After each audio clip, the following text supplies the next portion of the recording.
The complete end times timeline explained.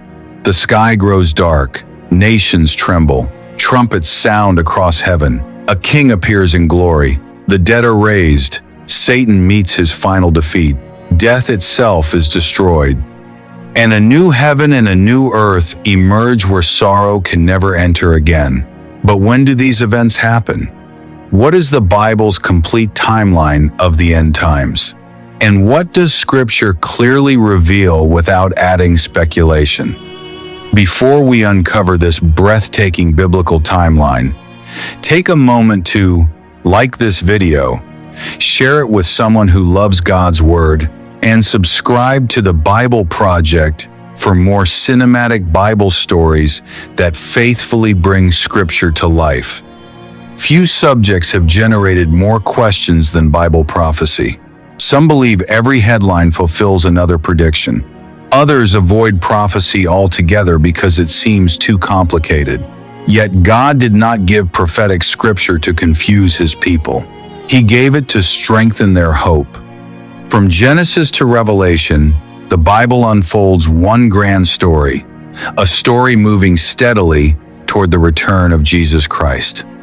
Tonight we will walk through that story step by step, following what Scripture clearly reveals while avoiding conclusions the Bible itself does not make. Our journey begins where we live today. The New Testament describes the present age as the time between Christ's first coming and His glorious return. After Jesus rose from the dead, He ascended into heaven before the eyes of His disciples. As they stood gazing upward, two angels declared, "This same Jesus, who has been taken from you into heaven, will come back in the same way you have seen Him go into heaven." Since that day, history has been moving toward one certain destination. But Jesus warned His followers that the path would not be easy. Standing on the Mount of Olives overlooking Jerusalem, He described what would characterize this present age. Wars, rumors of wars, nation rising against nation, famines, earthquakes, persecution, false prophets, increasing lawlessness. Yet after listing these things, Jesus said something remarkable. These are but the beginning of birth pains. In other words, these events remind believers that history is moving forward, but they are not, by themselves, proof that the final moment has arrived. Then Jesus revealed one of the clearest prophetic signs in all of Scripture. This gospel of the kingdom will be proclaimed throughout the whole world as a testimony to all nations, and then the end will come. While kingdoms battle for territory, another kingdom quietly advances. The gospel crosses borders, languages, cultures, generations. The message of Christ continues reaching people from every tribe, tongue, and nation.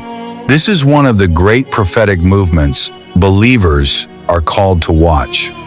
But Scripture also warns that opposition will increase. The Apostle Paul wrote that difficult times would come. Many would abandon sound doctrine. Truth would be exchanged for deception. John urged believers, "Test the spirits." The battle of the last days is fought not only with weapons, it is fought with truth. Through all of this, one certainty remains: Christ reigns. Nothing unfolds outside His sovereign authority. Then comes the event toward which every believer looks with hope: the visible return of Jesus Christ. Revelation describes heaven opening. A white horse appears. Its rider is called Faithful and True. His eyes blaze like fire. Many crowns rest upon His head. His robe bears the title, King of Kings and Lord of Lords. The armies of heaven follow Him. Every eye sees Him. Every earthly kingdom faces its rightful king. The one who came first in humility returns in unmistakable glory. His coming is not hidden, not symbolic, not uncertain. It is the triumphant return of the risen Christ. With His return comes judgment upon evil. Scripture reveals Satan's final defeat. The one who deceived the nations is cast down forever. Every rebellion reaches its appointed end. The victory won at the cross is displayed before all creation. Then another astonishing event unfolds. The dead are raised.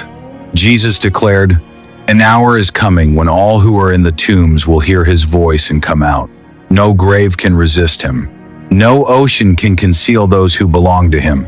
The Creator who formed humanity from the dust speaks once more. Life answers his command.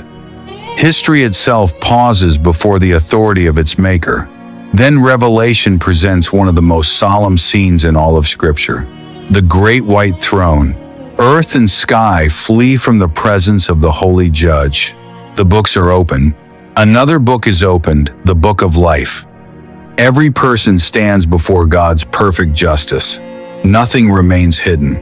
Every deed, every word, every motive. Yet the greatest question is not how much God knows. He already knows everything. The question is whether one's name is written in the book of life through faith in Jesus Christ.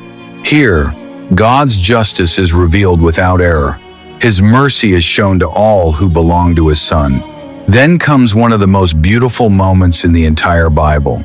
Death itself is destroyed. The last enemy falls forever. Never again will a cemetery grow.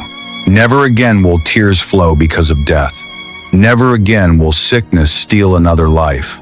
The curse that entered the world in Eden reaches its final end. But the story does not end in a courtroom. It ends in a city. John writes, "Then I saw a new heaven and a new earth. The first creation has passed away.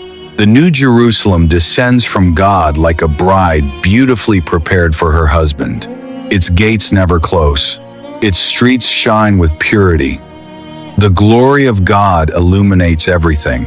There is no temple, for the Lord God Almighty and the Lamb are its temple. A river of the water of life flows from God's throne. On either side stands the tree of life, the very tree humanity lost in Eden. Its leaves bring healing to the nations. The curse is gone. Sin is gone. Death is gone. Night itself disappears forever. God dwells with his people, not for 1,000 years, not for 1,000,000 years, forever. Notice something extraordinary. The Bible begins with creation. It ends with new creation. It begins in a garden. It ends in a glorious city filled with God's presence. It begins with humanity walking with God. It ends with redeemed humanity dwelling with him forever. Every promise finds its fulfillment in Jesus Christ. So what is the complete end times timeline according to the Bible? We live in the present age where the gospel advances while wars, suffering, and deception remind us that this world is temporary. We await the visible return of Christ, his victory over evil, the resurrection of the dead, God's perfect judgment, the destruction of death itself, and finally, the new heaven, the new earth, and eternal life in the presence of God. The purpose of prophecy is not to make us fearful. It is to make us faithful, not to encourage endless speculation, but steadfast hope. Jesus never commanded his followers to obsess over dates. He called them to remain watchful, holy, and ready, because the greatest event still ahead is not another war, not another empire, not another political alliance. It is the return of the King. History is not spiraling into chaos. It is moving toward Christ, the one who fulfilled every prophecy concerning his first coming will faithfully fulfill every promise concerning his second. And when he appears, every question will be answered. Every tear will be wiped away. Every promise will stand fulfilled. Every knee will bow before the King whose kingdom shall never end. If this story deepened your understanding of the Bible's end times timeline, don't forget to like this video, share it with someone seeking biblical clarity, and subscribe to the Bible Project for more cinematic Bible stories that faithfully bring the pages of Scripture to life. Until next time, keep your eyes fixed on Jesus, Because the author of history has already written the final chapter, and his victory is certain.